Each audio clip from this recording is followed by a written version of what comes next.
we're a go. And take a sip of my tea here. Ooh, that's hot. Big tea, guys.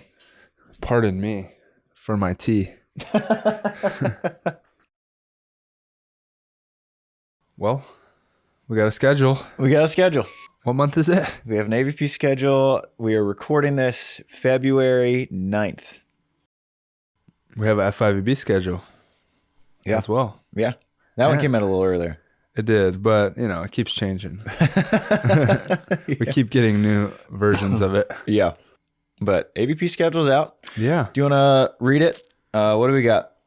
All right. So, ladies and gentlemen, you've probably already seen it. But we're starting the year off with the Heritage Series, which is normal volleyball tournaments that we're all used to. Kind of going to simulate the Gold Series. Yeah. So they're going to be bigger events. These are the big three of the year. May 17th, Huntington Beach Open. And then there's going to be 3 contender events in between Huntington and August 16th, Manhattan Beach Open, which is the normal date. And then the Chicago Open, which is 2 weeks after, which is also the normal date. Mm-hmm. And that will be the Heritage Series for the year. And then we'll have in between that, July 6th through 7th, the Denver Open, which is a contender event. And the winner qualifies for the Manhattan Beach Open. Or it's a qualifier for the Manhattan Beach Open. How many teams get in? 4. So top 4 from Denver get into Manhattan Beach Open. And then also Wapaka is going to be a qualifier for Manhattan Beach Open. So another 4. Mm-hmm. And then Virginia Beach. Wapaka is July 11th through 12th. And then Virginia Beach is a qualifier for Chicago. And that's August 3rd through 4th. And then we'll finish out the Heritage Series after that. Manhattan, Chicago. And then the big news is... You got the AVP League. The AVP League. So it's your best two out of 3 finishes from Huntington, Manhattan, Chicago. And the top 8 teams from those 3 events, your best 2 out of 3. Kind of. It's not... So if you win a Heritage, you automatically qualify. Right. So you don't have... So you could win Huntington. So technically there's wild cards too, right? Yeah, then there's 2 wild cards. Right.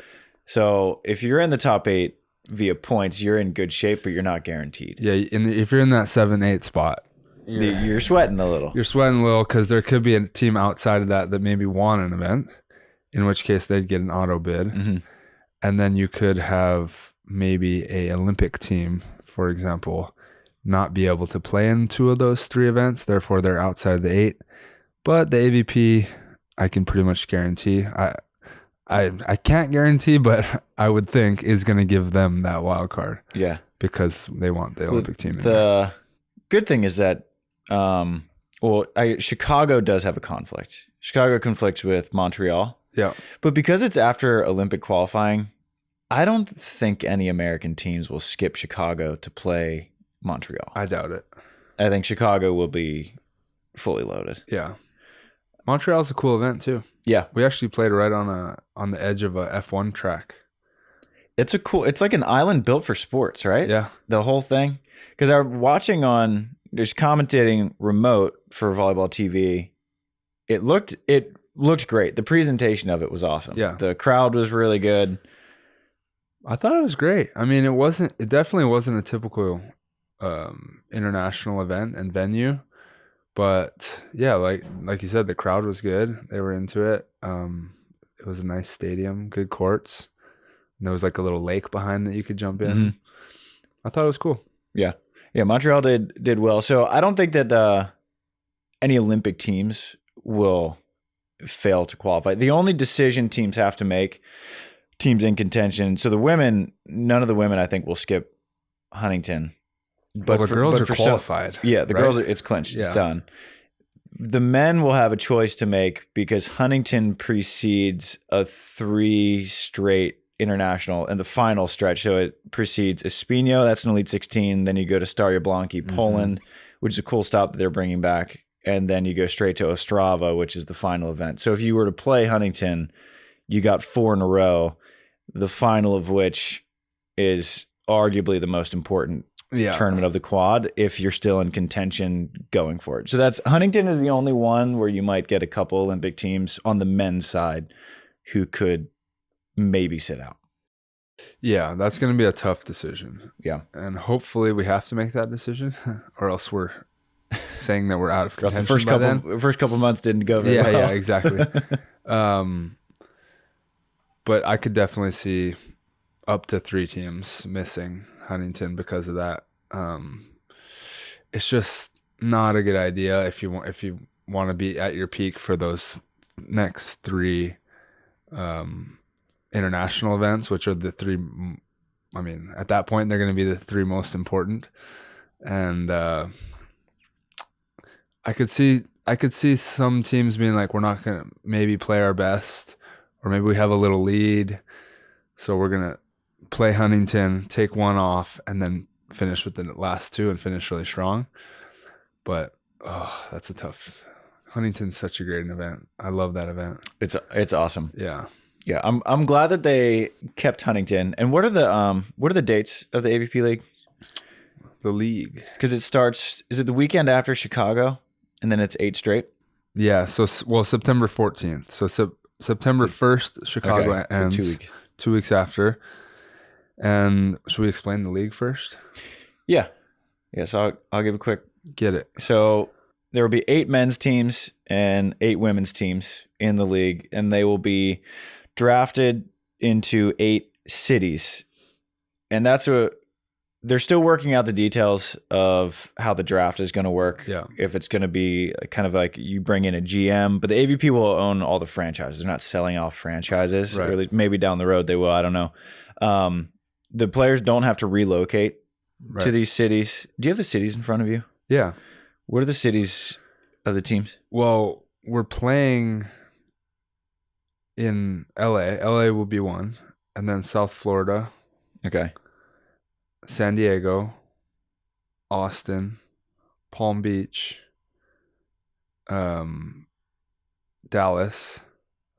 And then I believe New York's was New York and Brooklyn. Okay. Yeah. So those are the 8 teams. And then, like I said, the players don't have to relocate. Each team will play 4 of the 8 weeks. And so you're playing, you're sitting off, you're playing, you're sitting off. Maybe you're playing 2, sitting 1, whatever the cadence may be. And it's not like you're coming in to play in a tournament. You're coming in to play a scheduled match on that first day of the weekend, Saturday, I believe. You're playing your 1 match that's scheduled, so everyone knows when you're playing, who you're playing, and they can just show up just to watch that match, or the probably 4 matches that day, or however many. 8. Yeah. So if 4 teams go, right, then you're gonna get 2 matches on Saturday, and then they will flip, and they'll switch who's playing who. Got it. And the other 2 teams will play on Sunday, so you'll get 2 matches. Right. So between men and women, 4. Yeah. Per day. Yeah. Yeah. Which I think will be cool. Like we get to show up energized, ready to go for that 1 match that day. Turn around, play another match the next day instead of playing up to like 6 matches, you know? Yeah. So you won't get any fatigued players. No.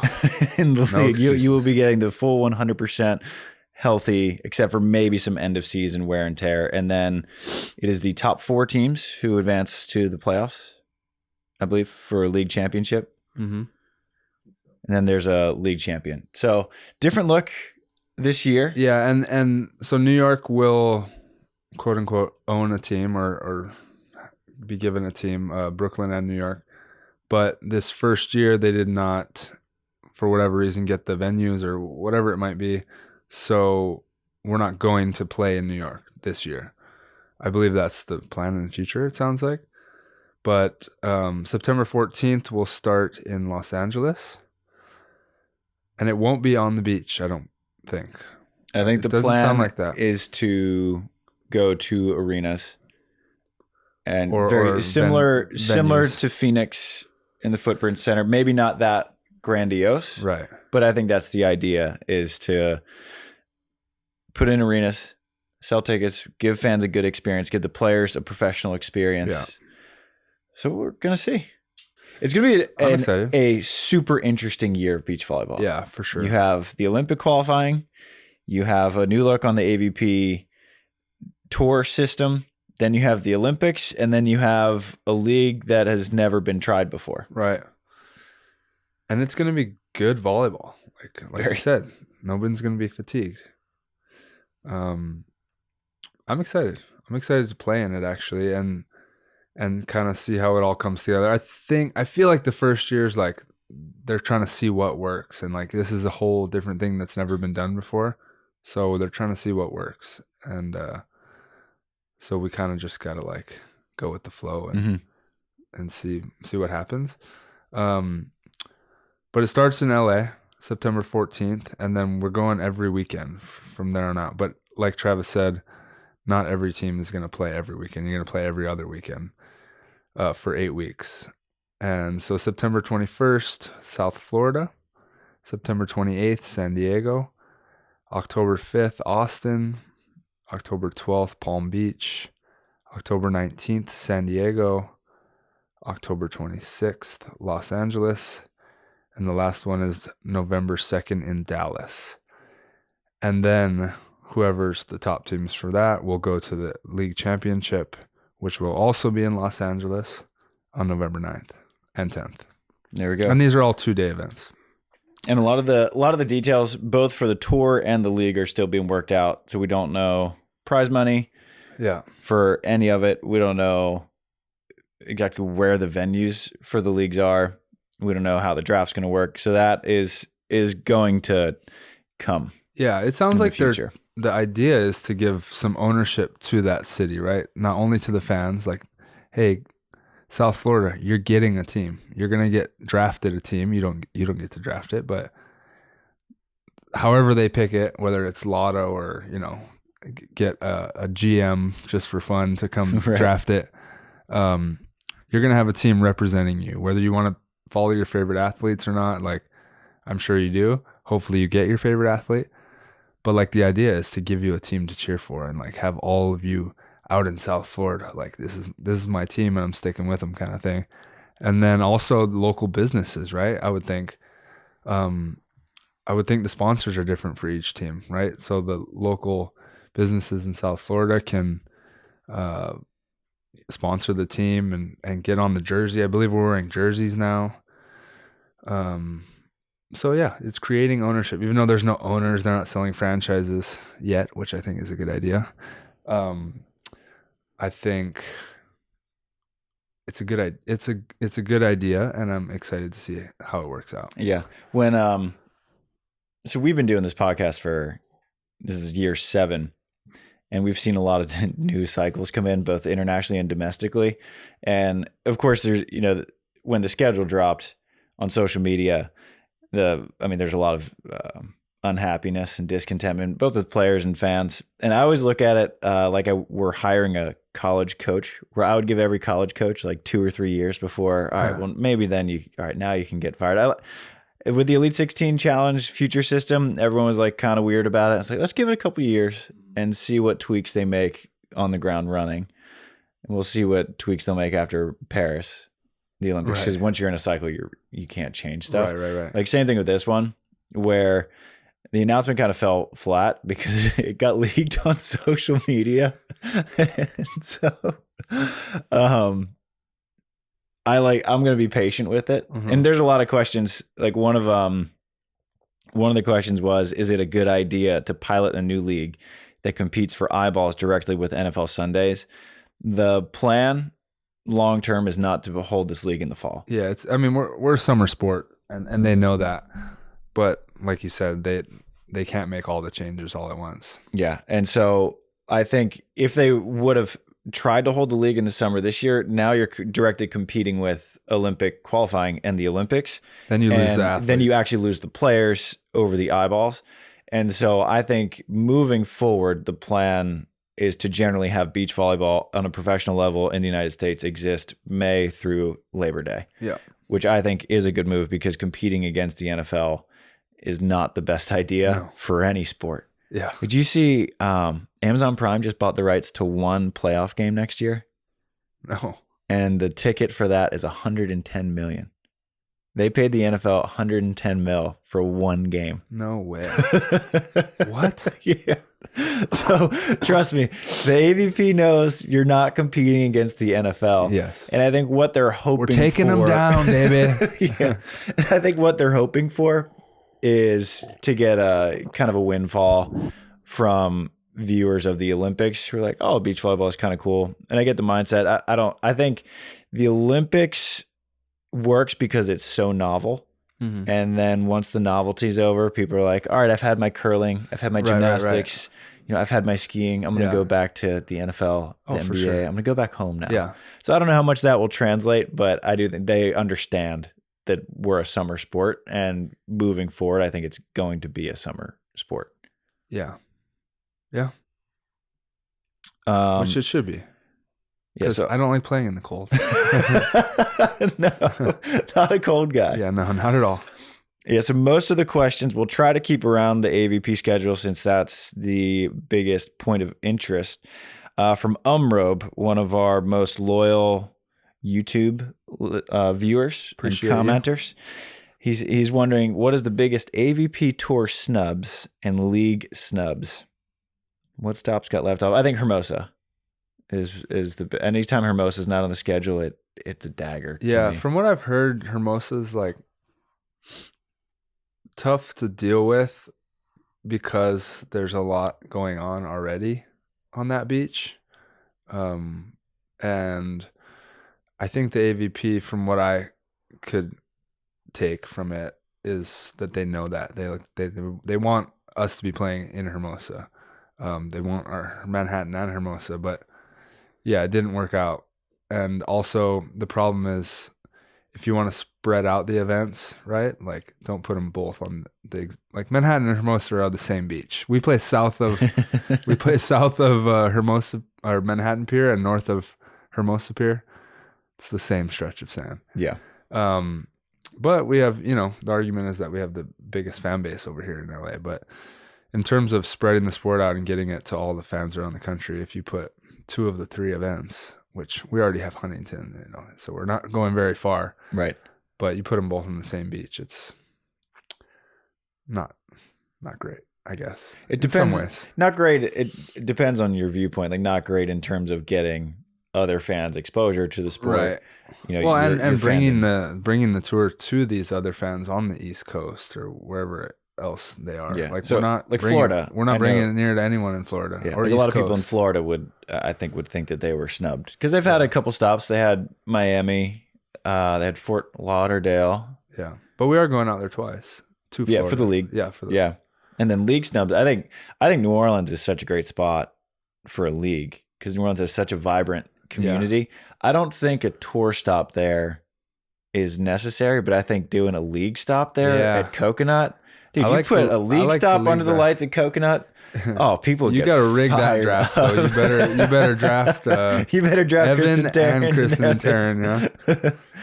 Yeah. So I think Hermosa would be my biggest snub for a tour stop, and New Orleans probably biggest snub for a league stop. I like that. Yeah, those would be my dude. picks. If we could put Hawaii fan base on the map, yeah. We can't have a draft for this stuff though. We gotta have a bid. We have to have a bidding or something. Yeah. So like New Orleans, whoever owns it or whatever, that would be fun. Hey, I'll pay you whatever you need. I'm getting my girls. It's like total free agency. I mean, that would be cool. Someone's gonna step up and try to be the Yankees, and then we get another rich person. Dude, no salary cap, bigger company, no cap. Let's just go. That would be who's gonna buy them? Dude, that would be sick if you just had City of New Orleans is like, we won't stop till we get our girls. Kristen and Taryn are like, keep bidding, people. The Hawaii boys go out to Hawaii where they're just like, come on, we need money. Buy us. That would be fun. Free agency. I'd love to see that. I like that.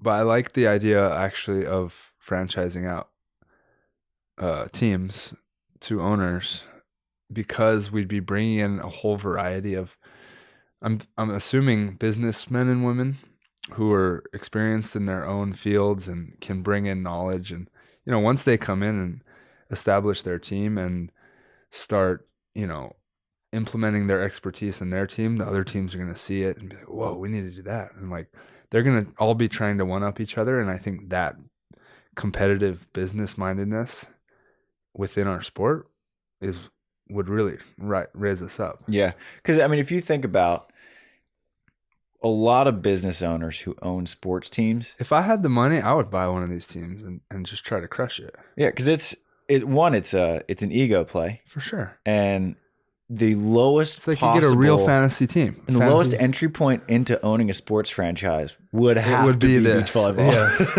Yes. You could own a sports team and you could beat someone, and then like that's your win. Like you don't even, a lot of those guys wouldn't really care a whole lot about the money. It's that my team beat your team. There's some heavy hitters that enjoy beach volleyball as well. Yeah. That we've seen come, especially in Manhattan. We see a few LA folks coming out to watch. Especially because a lot of the guys who we'll talk to, they'll spend more money on a fantasy football league than they probably would what the entry point to buy a team is. Right. Yeah, that's true. So, like, essentially they could look at it as I'm playing fantasy beach volleyball. Right. With real lives. With real lives. I feel so powerful. It's like a video game. Yeah. I think it's worth a shot. Let's ease into it. Yeah, though. The potential future of it. It's exciting to think about these things. Exactly. Yeah, I love thinking about this stuff. It's kind of cool because they've created a platform now or a league now where that could easily be implemented down the line. Mm-hmm. I think it's probably a good call to establish it first and create a proof of product. Like, what are we selling here?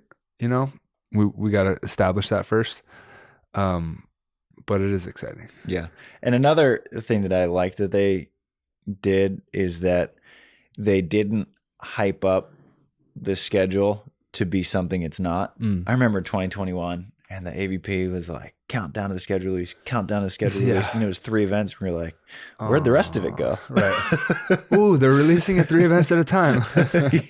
So, you kind of want to hype it up at the same time. I think that they knew that it wasn't going to be the most exciting release. Like you said, I think this is sort of a litmus test, an experimental year. Yeah. See what works, see what doesn't, make your tweaks. And then when you're not competing with the Olympics, then you get to give it a good run in 25. Yeah. It's actually good timing for athletes like myself as well.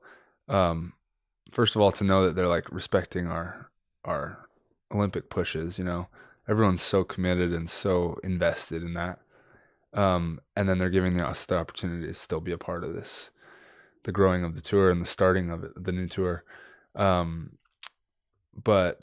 after that, I feel like there's a large group of players who are either at a certain point in their career or, not super sure about the world tour, where we're all kind of open-minded. Like if you pull us all back to just playing in the US for the most part over those 4 years, we'd be pretty open-minded. I mean, we have great support from our national team, so we want to, get out there and play for our national team and all that. But you grow this tour big enough, the world tour is going to have to respect it and have to work with us.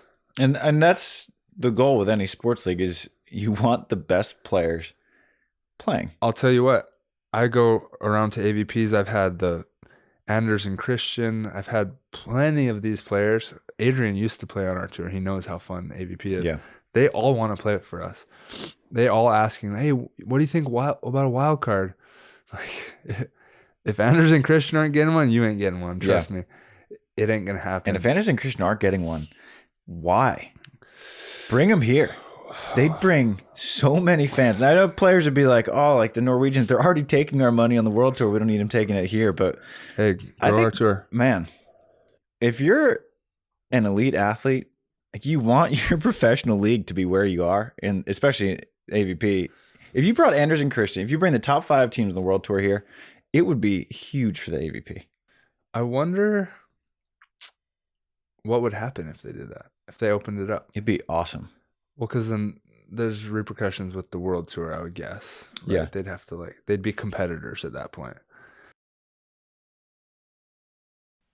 But if you had more money, if you had more incentive, a bigger fan base, a better fan base, a standard American sports fan base, they'd come.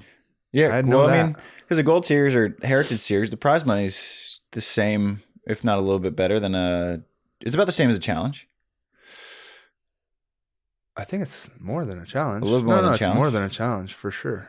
Yeah, so you think, there's not that many Elite 16s. I mean, prior to the Olympics, there's 4 Elite 16s. Anderson Christian would play Huntington. They'd have nothing to miss. Anderson Christian would come play Manhattan. Yeah. They might skip Chicago. Those guys all want to play Manhattan. Yeah. For sure. Man, I would love to see him open it up. Yeah. And I say this acknowledging that for me as a player, like, it's not like I would be losing any money. I pretty much, a good year for me as a player, I broke even. Yeah. Like, it would be you, Taylor, all the big dogs. You're like, that's kind of our money. Well, I better go beat their ass. And that's the mindset I'm talking about. But I know when Mel and Brandy and Pav, when they were coming in and they started winning a lot, it rankled, for sure. It rankled some feathers. For sure. And they're like, hey, these Canadian chicks are taking all of our money. Yeah. I was like, iron sharpens iron. Right. Like, it's a good product.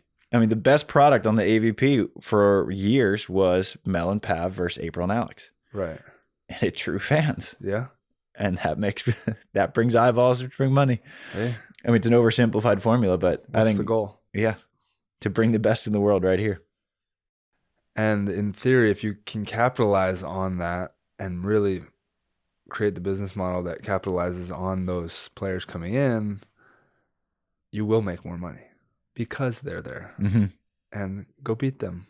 Like, get the U.S. fans on your side and be like, hey, guys, let's freaking team up, make some noise, and let's kick these international people's booties. It would be the first time in their careers that Anders and Christian would be rooted against. Yeah, but I still feel like I might get booed for some reason.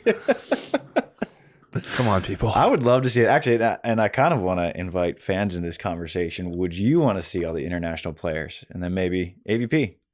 Let's bring them over. I don't think the FIVB wants this conversation. Yeah. Who knows? We'll see. Good thing we have no say. Yeah, we don't have any say. Tyker wants to know, how will qualifying for events be different this year? So Huntington and Manhattan have on-site qualifiers. 4 come out of the Huntington Beach qualifier. 8 come out of the Manhattan qualifier. The Denver, not a tour series, it is a contender. The Denver contender. The top 4 teams from that, and they switched the format to that. So it was 24-team modified pool. It's now 24-team double elim.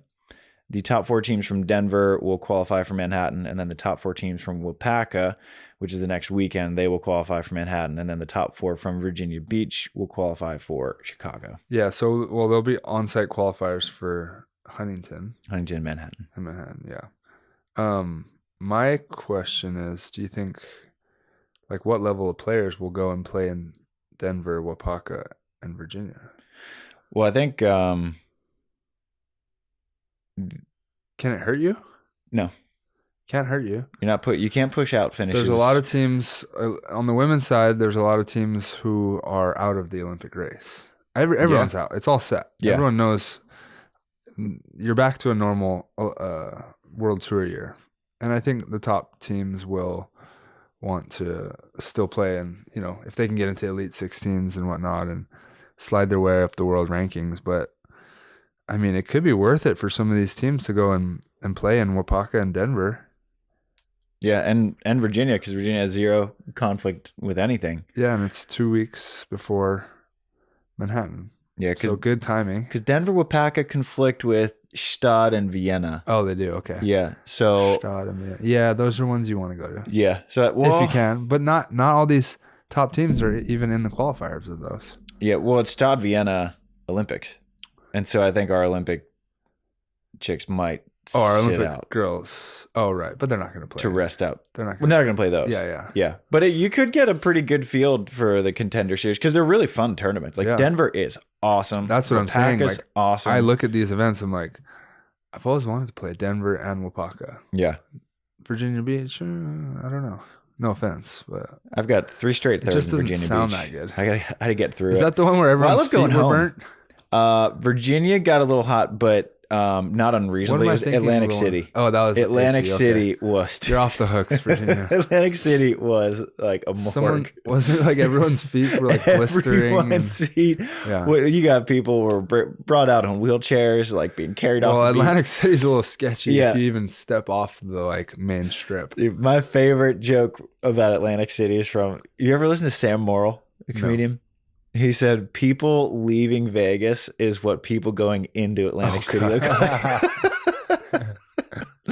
They're like, oh, they're just beat up, they're weathered. All they want to do is go home. Like that's the vibe going into AC. Just going into it. Yeah. Seriously. No, Virginia Beach is fun. It's underrated. I'm biased because I get to go home for a couple days and then I drive down with my brother. And I've got third there every time. So I've had a good time. I mean, yeah. I like hitting new spots. All three of those are new spots for me. SANDCAST team. I'm hoping that that's not on the table at that point. I want to be worrying about the Olympics. But Will that be who after the knows? Olympics? Oh yeah, that one's after. Virginia's right Yeah, after. Yeah. Well, Maybe a post Paris Celly. you know, Go back, have some crab cakes. I that is on the bucket list. Mm-hmm. I got to hit the Mewurder household. Go say hi to the cows. Yep. Got Have happy some crab cows. We don't have Bakersfield Happy cows. We got cows. happy cows. Happy, clean cows. Go cow tipping? No, is that a thing? That That's a sounds thing. kind of mean. That's a but thing. I don't do it because I love cows. But Yeah. it is a thing. I feel like I would have done it, college and before it'd be fun. But now I'm like, oh man, poor cow. But then I eat beef, so it's kind of funny. Yeah. Anyway, that's a whole different story. A whole different conversation. Sidetrack. Depending on who's listening. Dale Thrush wants to know what's a young gun team, men and women, that could take a big leap this year. We'll keep it focused on the AVP. Young Guns. Yeah. I'll let you I'm trying to think on it. who's Yeah, I considered- love who's considered Young Guns. I love Wyatt Harrison. Big fan of his game. I think that Evan Corey is kind of due for a breakout. He had a great rookie year, had a sophomore slump. Well, that's what I was wondering. Is Evan Corey, Weber, Hagen, are they Young Guns still? I would consider it. Yeah. They're kind of in the same category, right? Yeah. Okay, we'll throw them in there. Evan doesn't have a partner yet. Right. Yeah, I mean the guy's got all the talent. Like Yeah. he's gonna be around. It's really a matter of. There's just not a lot of Getting blockers. I know we were talking about that the other day. It's like, I want to play defense one day. I was like, nah. For I who? don't know. I don't know. Yeah. I don't know what blockers are around. Yeah. Well, name not necessarily a young gun, but a name that might be new for people who I think could be pretty good is who we were with today. Is Dave Wyzorek. Yeah, that guy can bang. Yeah. For sure. And he's was really raw in terms of when he came out. You could just tell he's just a pure indoor guy. Or it seemed like it.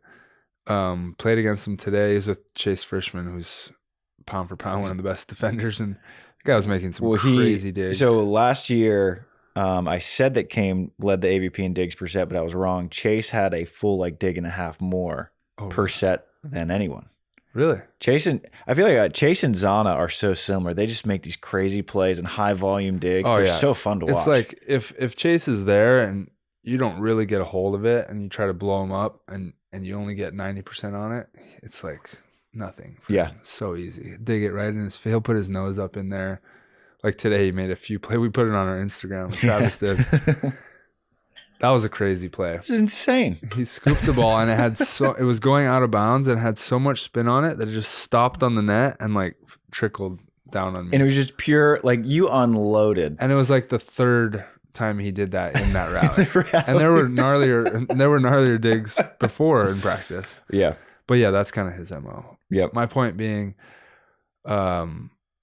Chase and Wyzorek, if that team sticks together and does AVP together, yeah, they could be, because that's a big block. That's a big hitter with a guy who can set and a guy who has high volume, maybe the highest volume digs. Yeah. And Dave's only getting better. Yeah, that could be sneaky good too. I also think Hagen, he's just committed to beach and he's very confident and has a great feel for the game. With Logan, they can be anyone on any given day. Yep. I like Jordan Hoppy. He's definitely young. Gun's coming out. And this is a legit young gun. I think he's still 19, maybe 18, is Zephyr Dew. Zephyr, yep. I like Zephyr's game a lot. And He's I like been in that the Zephyr, USA gym too. Zephyr is spunky. Like, he's fiery. And I love it. I mean, he'll like punt the ball here and there and he'll talk some shit. And everyone's like, man, Zephyr's kind of wild. I'm like, yes, we need that. I need another one of those. Yeah, we need some fire. Yeah, no. And he's been in the USA gym. It kind of says a lot to see guys in there at a young age consistently putting in the work. Yeah. So those are the men. The women, I mean, geez. How do you pick? Just look at court 1, 2, 3 on the top 20 NCAA teams, and there's your pick. The 2 chicks from Washington who upset Betsy and Julia in the first round of Manhattan, and I forget their names, but they're definitely names to look out for. Yeah. And then I think I saw them down here in Hermosa the other day. Yeah, which kind of shows me Molly Turner. Yeah, the commitment of like being out here and like once you come down to the South Bay and start putting your time in here with the pros, it's like, all right. Mm-hmm. And then up and comer. Elena Chacon, I think is really Florida good. State. Yep, Florida State. She won, I think, Wapaka, and then took maybe a 5th or 7th in Manhattan with Kylie DeBerg, who's a beast. I mean, the USA program, it's like Tony, Kylie, Savvy, Haley Harward. Yeah, I'm just curious how which partnerships are gonna come together. Yeah. Like that's how I would make my bets once I see the partnerships come together. Man, the post-Paris partner shuffle on the women's side is gonna be so interesting. Yeah, because there's so much talent. Yeah, that's a good point. Yeah, so those are the young guns. The women, there's just too many to choose from. Yeah. But I like Zephyr Dew is like the young gun, like still a teenager, and he works so hard. It's awesome. Hell yeah. We'll move to some international. Crystal Eva, where is the Elite 16 in Portugal going to be? That's going to be in Espinho. Same spot. Yep. From Adam Breinholt, this is for you, Tri. What FIVB events are you playing? We are trying to catch Trevor and Theo for the Olympic bid. So we basically are just going to go to the first few, see where we stand after that, and just keep going to whatever makes sense for us to make the spot. It's not realistic for us to play everything leading all the way up to Ostrava, which is the cutoff June 9th. So we're going to have to skip probably, I would guess, two of those events. I got my coach right here, so, yeah, I'll let him decide. Hopefully that's, well, never mind. I don't want to throw any countries under the bus, but there's certain ones on the schedule. I'm like, it'd be nice to miss that one. Yeah. But those are usually less stacked events, so we end up going to those. But yeah, expect us to go to what is it, 10? So 8 out of the 10, first 10. Yeah, so and for sure the first 4. Yeah, once Doha starts, which is first week of March, there's 10 events in 14 weeks. Right. Yeah. So you're not going to play all of them, maybe 8. Yeah. And realistically, we'll go to the first 3 or 4, and then look at where we're at now and when do we want to take that one tournament off. Yeah. Which you brought it up. So from Brick, is Travis the new coach for Tri and Chaim? Yes. I mixed business, friendship, and podcasting, everything. I'm going all in on this guy. Yeah. We were looking for a coach. I mean, Travis knows my game and just been really close to our team and all of it all along, watching more film than anyone because he's broadcasting, and I know how much you have to pay attention and how many matches you have to watch to broadcast. And yeah, it just kind of came together and seemed to make sense. And so we have a rookie coach this year, but it's kind of fun because it kind of lower expectations in a way. Yeah. Of like, I mean, we're all just throwing it together. Like, this seems to be the best situation for us. But like, this guy's been watching more film than anyone. He's been listening to me for 5 years on the podcast. He's been actually out there playing. So it's just funny that it actually worked out and to like actually make sense, not just be like, oh, screw it. This is frustrating. I'll just bring my buddy on tour. I was actually like, that's definitely not why I want to make this decision. And I don't want to just bring a friend on tour. I don't want to make the decision based on that. If I get to do that, that's a bonus. Right. But I had to like put that aside. And I think it's going to be good. And the big bonus is that Nick Lucena is helping us out as well. He's kind of assisting us from Florida. Yeah. And that is pretty cool because I'm just so used to being on the other side of the net from the guy. So to be able to have him one call away and know that Travis gets to filter the information through him is pretty cool. Yeah. And that brings up another question from a guy I've never heard of, Theo Brunner, or is it maybe Brunner? Sounds like a hack. What coach do you like better, Travis or Nick? Explain. Oh, that's so good. That was for Theo? Yeah, that was from Theo. Oh, I wish he was here. We should call him. Oh, man. When I got that, I was like, I will 100%. Who do you hate more, Theo? That's so good. I mean, for like, obviously, Nick. And like what I was telling you guys is like in a perfect world, like Nick's the head coach. Or in like a just and proper world where you work your way from college to professional level at the highest pay grade. Well, and he's been putting his time as a coach. You know? Right. He's not even a rookie coach anymore. Right. Like he's been doing it at the college level for a while. Yeah. And that like Nick would be your head coach and I would be Nick's assistant and just sort of listening to Nick and maybe throwing an idea here and there. Like maybe this could work, maybe this could work, but it's the other way around. Yeah. And it's funny because like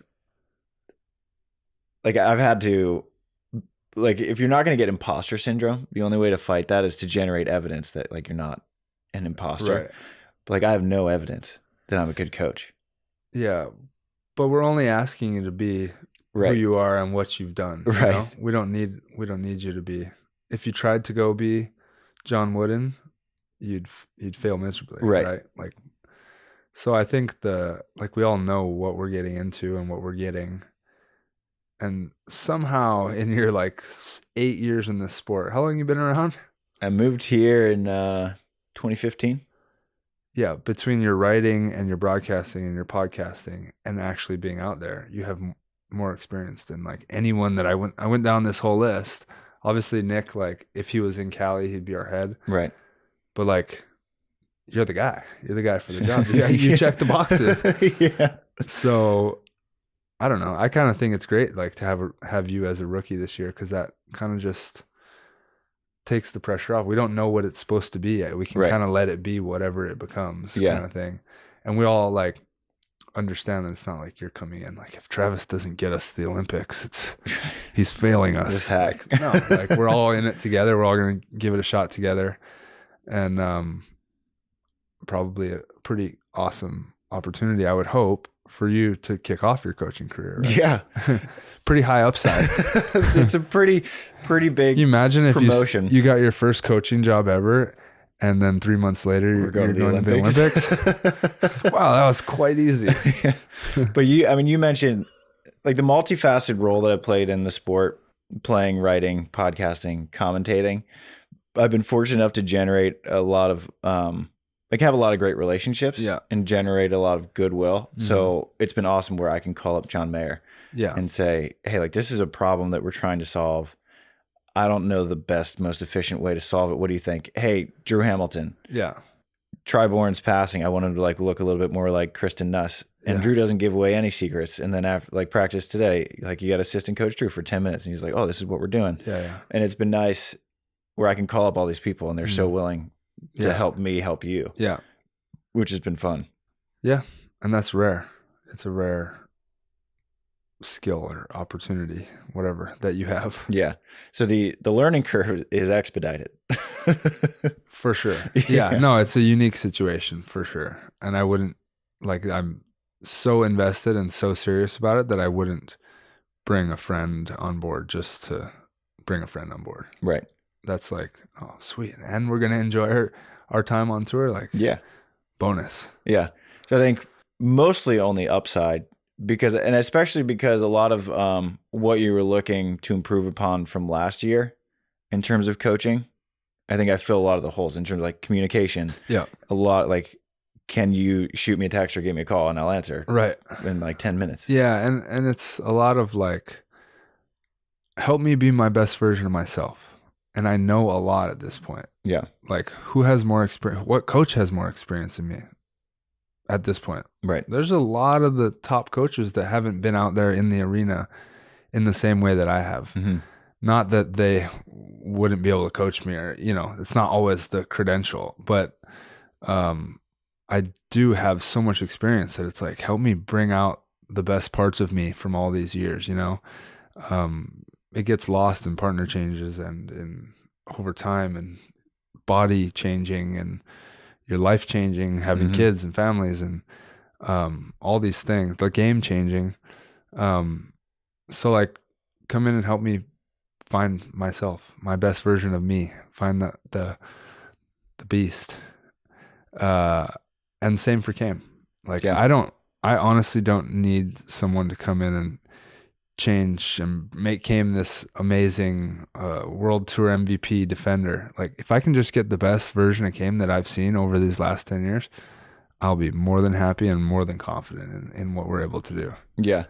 And it's been, for me, because I always have such a tough time listening to someone who could never beat me, who never accomplished like what I did. So like in golf, when someone like, it's funny, even if you tell yourself there's certain things you can't get past, right?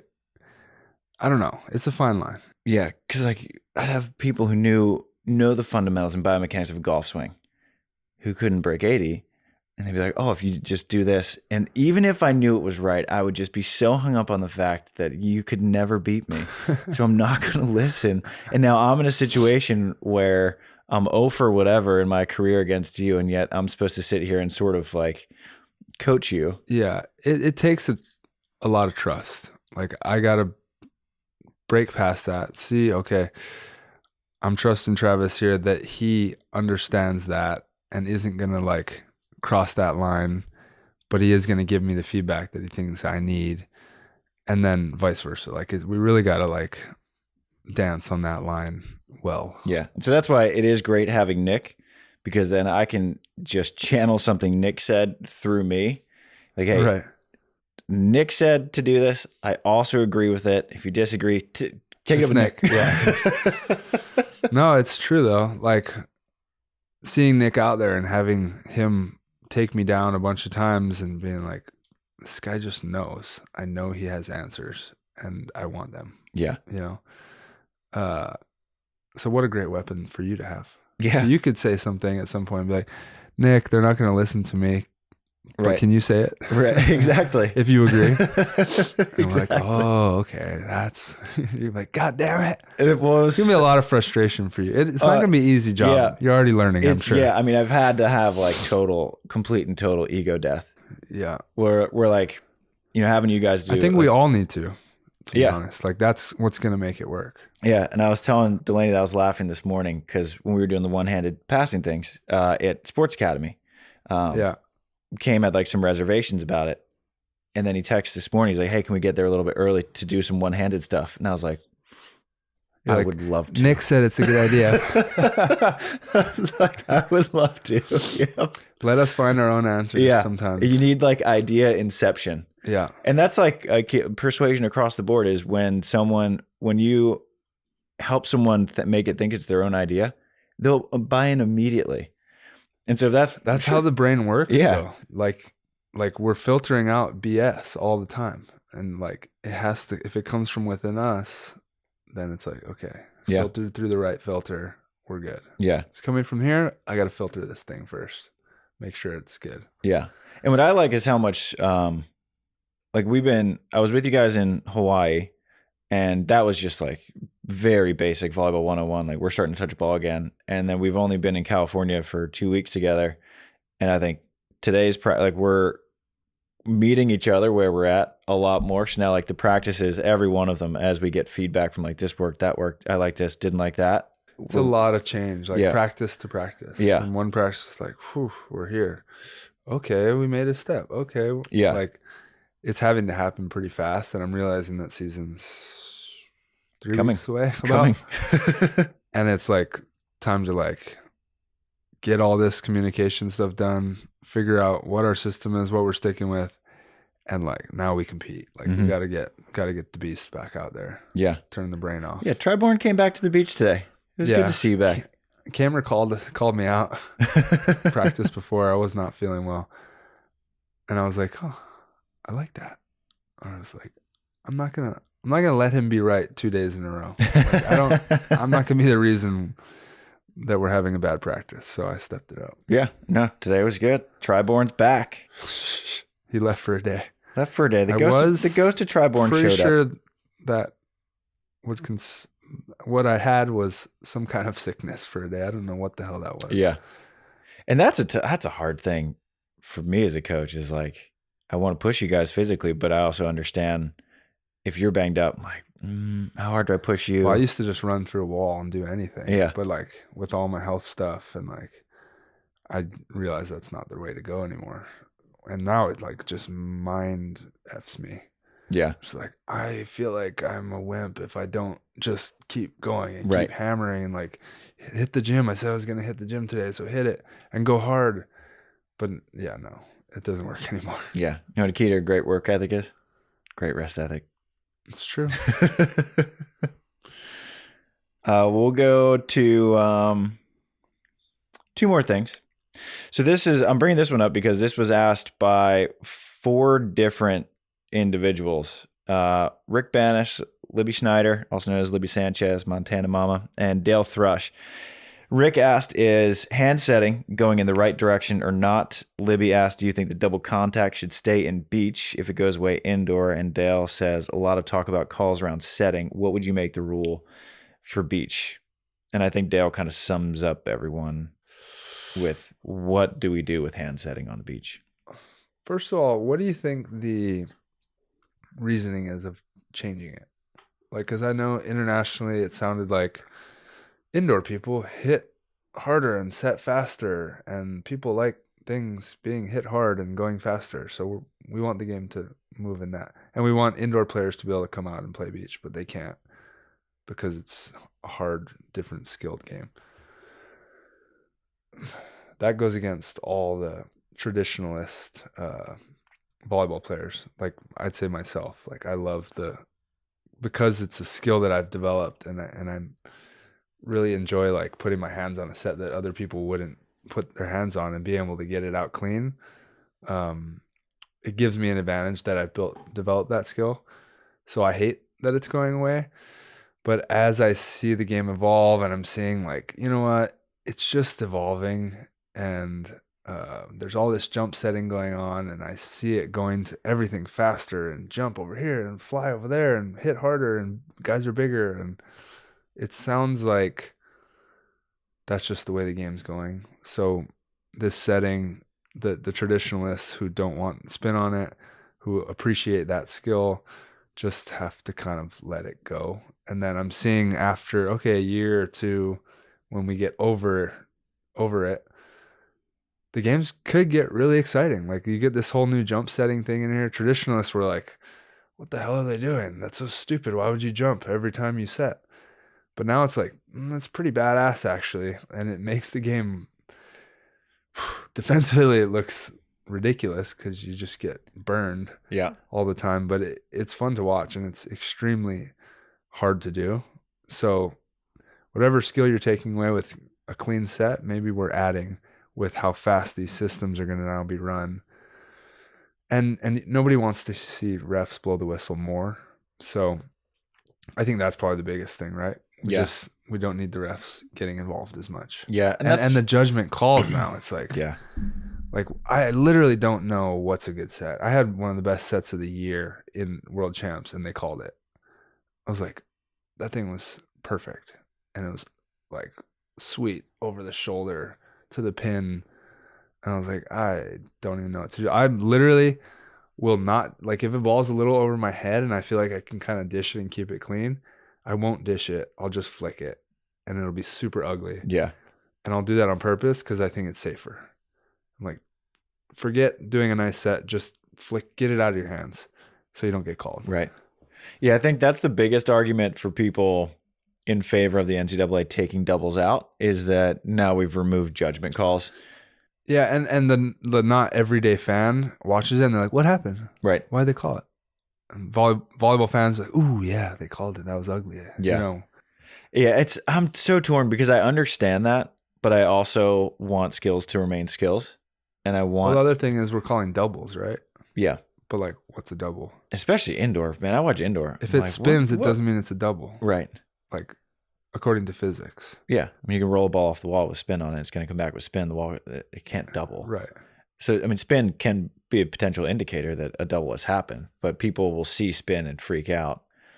Yeah, but then if I have my hands all lopsided, but it comes out clean, which is what I do if I'm side jump setting. Like, right. You know, look at some of them. Like, one hand's on top of it. The other one's, like, they're not even, right. But I got it to come out clean. Yeah, and a ball's never come in two hands independently at the same time. Right. There's always one it's on your thumb and your pointer over here and your pinky and your ring finger over here, and you're like, just like, yeah. Oh, it came out clean. We're good. Right. But like you said, no one wants to watch the refs blow their whistles more. And I remember when they introduced stricter standards for lifts, Stade was unwatchable. Oh, yeah. For me. For sure. And I watch everything. And I was like, Bartosz Wojciak just flung this thing from deep corner and put Brill on a tee. But they kind of, that like backfired the rule, right? Yeah. Because then it's to not get ref calls, and now they're just calling everything. Right. Granted, like the athletes didn't understand the new rule yet, and neither did the refs probably even. Yeah. But I don't know. I just think it's not worth getting all hyped up. Like, wherever it happens, like this, it's not going to ruin the sport. It's going to evolve. I just like in a perfect world for me, I think the game keeps going to this fast jump setting, tricky back set, all over the place stuff, but the ball's got to come out clean because it's such a cool skill to be able to do that. Yeah. But yeah. Well, I mean, we've gone through phases, right? Where we had, the World Tour got huge, and you got the Phils, the Semenovs, the Stoyanovskis, and then the adaptation was, well, let's get skilled and fast. Right. And I think skilled and fast is way more entertaining. Yeah. I mean, Sweden's much watched television, and whereas watching Robbie Musen and Alex Brouwer, it's not exactly as must watch because when it is in Robbie's hands, the rally's over. Right. It's either a kill, a block, or an error. You're not going to dig them. Right. That's it. Where Sweden, you don't know what's going to happen with them. I think it's fun. So I think I like a slight loosening of the standards to allow for the creative adaptations, but don't abolish it. Right. Yeah. Yeah. Because also then it won't be as much of a wow factor, right? Like if someone puts their hands on it from the back line, it's like, it's just like indoor. You can flick it. Just chuck it. Flick it up there. You put your hands on it anywhere. Yeah. So it's like, I would say we are expanding the strike zone. Yeah. That's how I'd relate it. We will do, what's our time? Hour? All right. Last thing, this is from NL Jensen. What's a sneaky thing that most people don't practice that they should?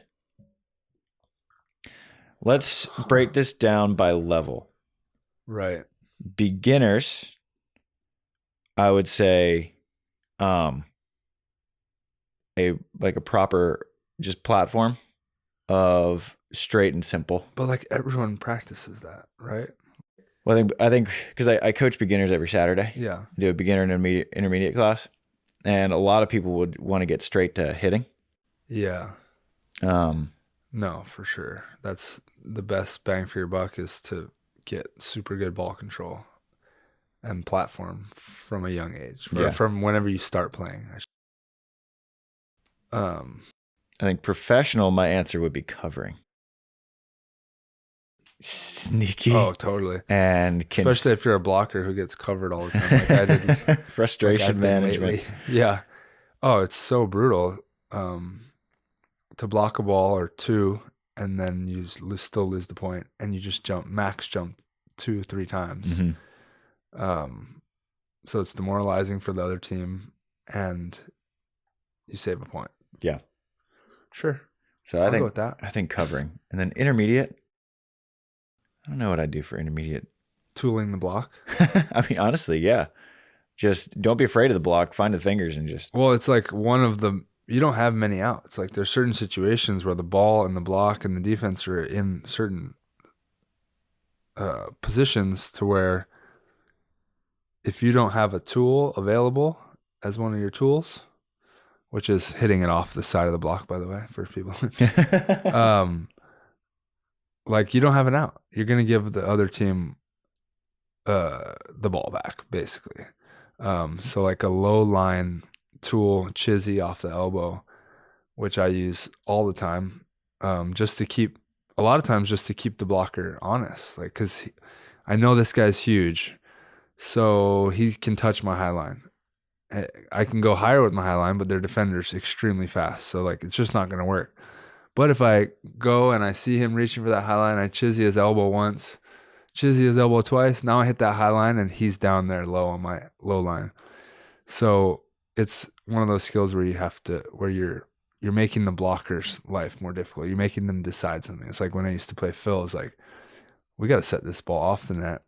I can't come in and just do my hammer thing because he can just press into that easy. If I only have 2 options coming in against a good blocker, they're going to own me. So I have to come in and use like 4 or 5 different angles and shots and skills. And then you get them guessing on what you're going to do. Mm-hmm. And the tools more. That's why I really, I like that drill we did today where we pinched in the court. It was, yeah. Because you got to cover. You got my low line chizzy going. Yeah, sure. You got to cover. You got to find ways to tool the block and to just beat people when you're sort of in jail. Yeah. So I like that one. We covered 2 of the sneakies. There we go. Sweet. Well, that's it for fan questions. Season opening fan Q episode. It's a fun one. Schedule's out. Fired up. Yeah, we got a good year of volley out there for our volleyball fans and players. And with different tour changes, you never know. So I think it's something to be grateful for. And it's exciting. It's something new and exciting. So yeah, good stuff. Let's fire up the grill. Just throw some shrimp on the body. Shoots.